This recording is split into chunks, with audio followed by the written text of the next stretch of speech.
Hey, it's Kattalestv. Forgive this setup. Today's been a crazy day, and it's been a crazy couple of days, actually. YouTube literally stole money out of my account in front of my eyes. I have screenshots, and then all of a sudden it disappeared. And I actually saw an amount. It was like 108. And it literally erased in front of my eyes. That happened a couple days ago. But before that, I took 2 screenshots of money that was in my account over the last 3 months. And when I contacted YouTube on Twitter, they sent me a DM and said that my account had fraudulent activity. So they just took the money without having a conversation with me, without warning me, without letting me know. And I do remember there were some people who sent super thanks. I don't remember which particular date it was and which video. I have to go back. But what would super thanks have to do with them stealing everything that was in my Adsense? All I can say is that Google, which owns YouTube, is showing who they really are. I'm one of the few people, and I'm not, it sounds wild, but I'm one of the few people that actually covered Jeffrey Epstein's story in 2019 in New York, right before he died. In one of my videos, I asked Jeffrey Epstein's lawyer if he was afraid of Prince Andrew being called to testify. That's when Jeffrey Epstein was still alive in the, I believe it was called the Metropolitan Facility. It was the jail cell, or the jail, I'm sorry, that held high priority criminals right by the court, so they would be taken from their cell down below underground to go to court. They never saw the light of day on the street. So I asked his lawyer a couple of days before he was found dead about Prince Andrew. It's a short video. But the reason why I bring that up, in 2019 when I posted that video, they demonetized it. Straight out. I don't remember how many exact Jeffrey Epstein related videos I have on YouTube, because I was actually in New York. Like I shot his house. I shot people taking photographs outside his house after he was dead, allegedly. I also shot the hospital where they took his body, and we didn't know if it was left or right. And there was a black hearse, and then there was a white ambulance, and they tried to trick the media for us to figure out which way did Jeffrey's body go. And in a video, I asked a police officer, like, why did they do that? Jeffrey Epstein is dead. We can't even say the P word.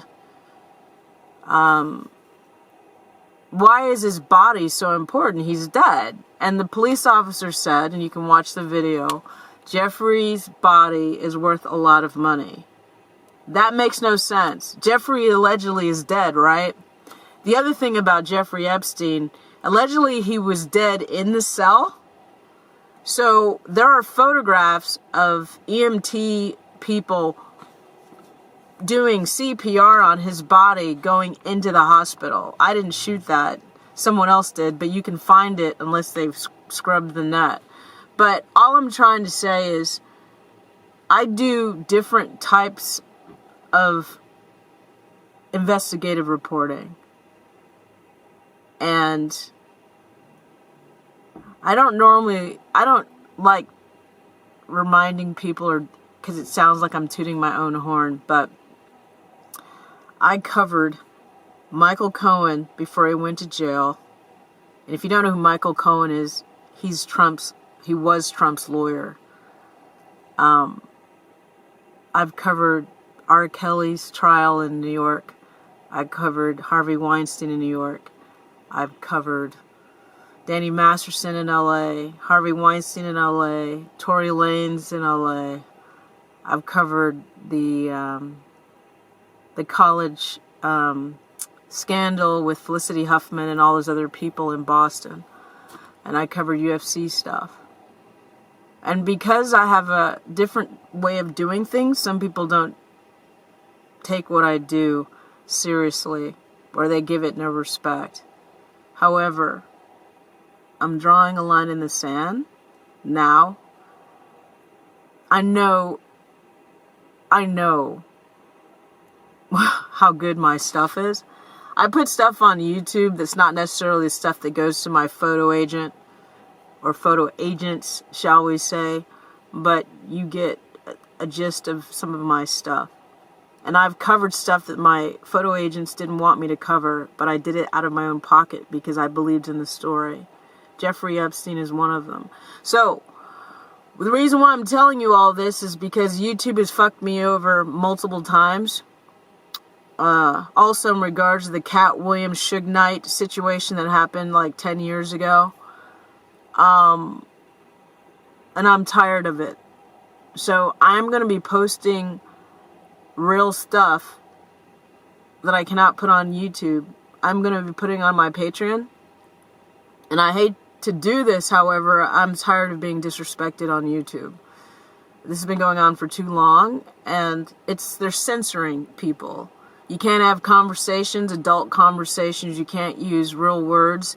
And this is dangerous in my eyes because they are literally maneuvering and forcing content creators to change what they want to talk about to the streamline that YouTube and Google and these other big corporations think is applicable. Excuse me. And one of the videos that I saw recently on YouTube, it was about two white podcasters talking to a woman who called in who says she eats poop. And the reason why I bring that up is because that video lasts for 55 minutes, I believe. Literally, if you watch the video, I almost said voodoo, haha. The first second is a commercial. So why is it you can talk about eating fecal matter and get monetization, but you talk to Jeffrey Epstein's lawyer about Prince Andrew? The video lasts probably less than 40 seconds, and it's demonetized. Why is that? And not many people have seen that video. A lot of people haven't seen a lot of my videos. You have to do a search on my YouTube channel because I have so many videos that a lot of the stuff that I did is under the radar. But it reminds me of some of the issues with the Tory Lanez case because I was the only one who shot Sean Kelly, the main witness. And my photo agent, one of them said, we will not try to sell those images because he's a private citizen. So, although I was the only person that photographed Sean Kelly, no one had access to those photographs because my agent wouldn't submit them other places. The other problem was, after the fact, I posted some videos that have Sean Kelly on my YouTube, but I think YouTube demonetized those too. But my original laptop, it crashed. So some of those photographs are on that laptop. And I don't know if there's any backup. But see, that's how this is very interesting. A lot of weird things have happened since the case. And again, YouTube said that I have fraudulent activity on my account. So who would do that? Do you think I have the time and the money to pay bots to mess around with my account? Who do you think does that? And then I look at people like, oh my God, Nick at NyQuil and the Regurgitator, Meg the Regurgitator, and how many hits they have on their website. Or not website, well, I think Regurgitator has their own website, but on their YouTube channel. But you can sprout lies and no facts and not actually investigate the case and get a lot of money. Who do you think pays for that? You think there's that many stupid people in the world?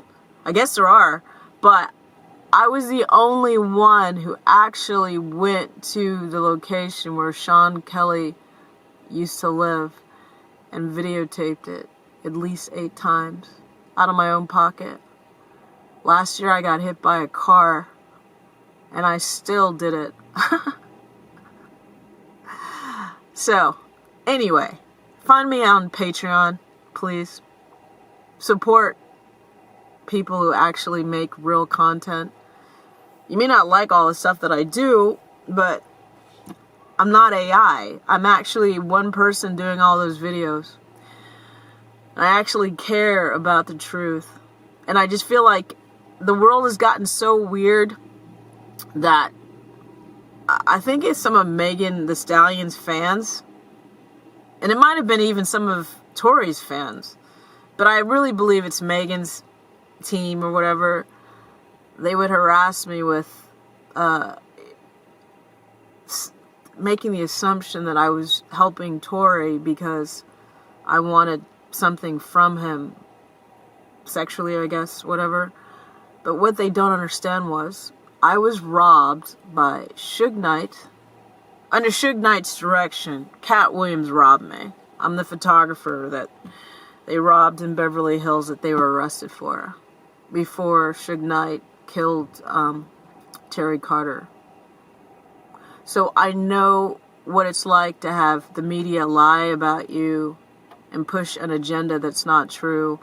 And they allowed, like, Cat Williams to go on TMZ and lie about me multiple times. Meanwhile, people like Stallone and Schwarzenegger and Andrea Bocelli and other people in Beverly Hills who knew my character, they knew it was a lie. However, TMZ, because they're in bed with the corporations, big money. Big money is more important than the truth. They gave Cat Williams a platform to lie. And Suge Knight.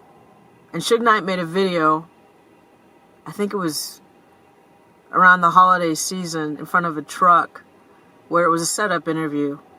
TMZ lets him run his mouth, and he talks about how he's gonna, like, take care of his enemies in the new year. And a couple of days later, he ran over Terry Carter with the same truck he had in that TMZ video. So anyway, I will be doing videos and conversations on my Patreon that I will not be posting on YouTube. I just want to let you know. But the funny thing is,